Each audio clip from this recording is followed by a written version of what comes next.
Why would God rush his grand finale? Why would God rush the greatest revival that the world has ever seen? Why would God rush the greatest wealth transfer that the world has ever known? Because he's not in a rush. This is the moment in time that God has been waiting on. The final push before his coming. The final revival. The final outpouring. The greatest ingathering of souls that the world has ever known before.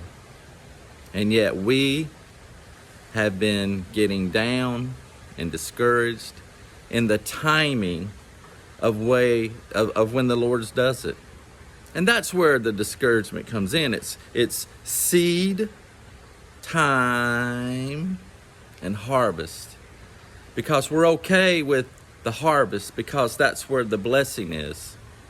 And sometimes we're okay with the seed because that's where the sacrifice is. We give, that's the sacrifice. We get the prophecy, that's the word of the Lord that was given. But then there's the time. And we are microwave Christians that serve a crock-pot God. He doesn't get in a hurry. The Bible says in Ecclesiastes that he makes everything beautiful in his time. So the discouragement comes in when things don't happen the way that I thought they would happen. I remember a couple years ago, I was praying about something. And I said, Lord, I thought that this was going to turn out like this. And he said, I never told you it was going to turn out like that. You thought it was going to turn out like that. So the frustration comes when we think it's going to turn out a certain way, and it doesn't turn out a certain way based on what we think, not based on his knowledge. And then the discouragement comes in when it takes too much time because we're not willing to wait.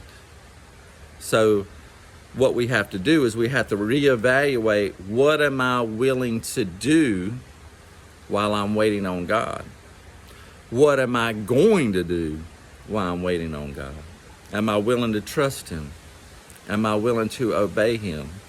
Am I willing to sacrifice what I want for what he wants, the greater good? Am I willing to be patient? Am I willing to keep serving him and believing that what he said he's going to do, he's going to do it? The stage is being set for the greatest finale that the world has ever seen. The one that God's been waiting on from the beginning of time, but from the beginning of man. This is it. And after this is done, it's over. We go to glory. And so he's not rushing. He's waiting. There's that one last soul. There's that one last moment. There's that one last thing that has to happen, and then boom. There it is, and that's when it's all going to make sense. The world is about to see something that's never seen before. And God's about to use you in ways that you never dreamed of. The finale is set. God is about to do something great in the earth, and you're going to be a part of it. In Jesus' name.